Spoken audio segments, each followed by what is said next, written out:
Jilly, one of Britain's biggest modelling stars of the 1970s and 80s, has revealed she was on a flight when she spotted the reformed wildman of rock crafting his own knitwear. Since then she has fallen in love with knitting and shows off her creations on her Instagram account. But she describes it as her guilty pleasure, because it may not be too good for her glamorous image. Jilly, 69, revealed, "I always had a bit of a hankering to do it, but it has that granny image, which can be off-putting.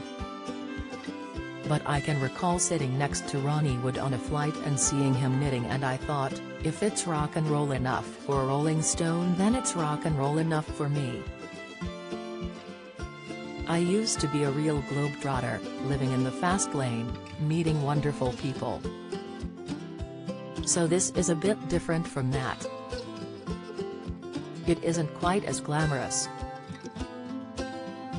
My husband doesn't think it is the most exciting project I've ever done, he is a bit underwhelmed, but I love it.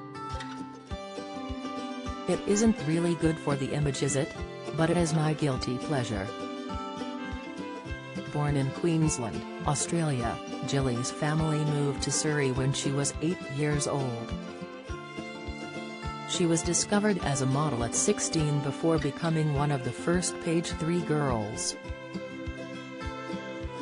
Her modeling career saw her shooting campaigns in the grand cities of Europe, and traveling to the Caribbean to be photographed in high-end swimwear. Life was so hectic she famously once had to phone hotel reception to find out what country she was in. But the self-proclaimed glamorous Gran believes her new hobby has helped her gain a sense of peace in an otherwise busy world. Explaining that she took it up during the chaos of lockdown, she says, "I find it is a very good way to wind down and shut off. It is a real serenity thing. It is very good for a little bit of zen. I'm not very disciplined sitting down and meditating, so this is my way." In 1978, Jilly formed a girl group with fellow glamour model Nina Carter called Blonde on Blonde.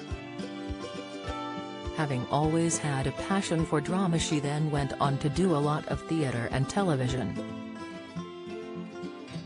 Jilly's career then moved on to The Page, pinning Double Exposure in 1994 about the dark side of the modeling world, and Playing for Love in 1997.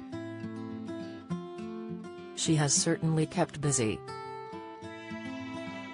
Jilly adds, "I suppose I've never had time for hobbies in the past, but I'm knocking on in the years a bit and I do feel the need for something else. During lockdown I had cooked myself into a frenzy.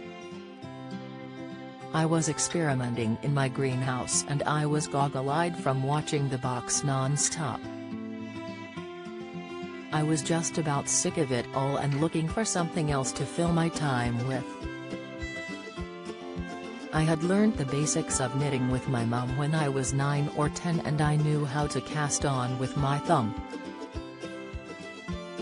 Then I was looking around at knitting fashion and I loved that kind of uneven, irregular, imperfect style, and I thought I can do that. So I knitted 2 large squares and 2 oblongs and joined them up into a jumper. They were quite irregular, that would be an understatement."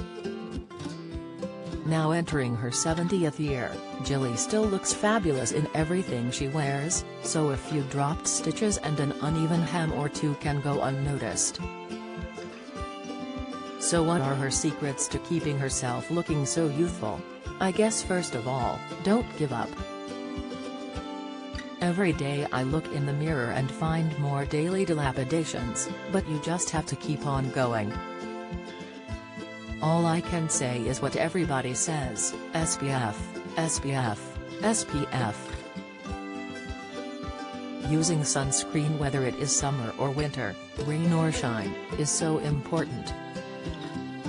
Absolutely vital. Plus, always remember to moisturize and drink lots of water. I don't go for big expensive brands, there's no need, it is all pretty much high street stuff, which is inexpensive. Jilly's greatest passion now is her family. She has one daughter, Lucy, from her first marriage to businessman Brian Johnson, and 3 grandchildren, Grace, Ted, and Gabriel.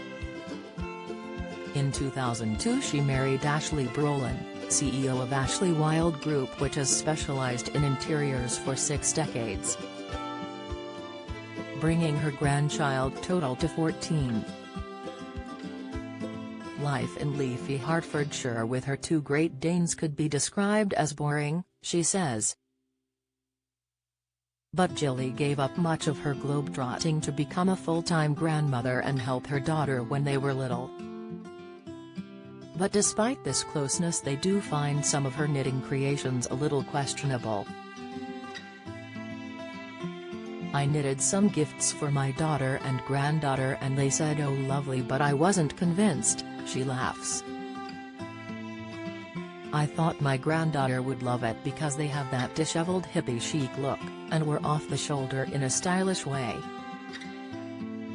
They haven't been very enthusiastic, but I'm working on it, it is an ongoing project.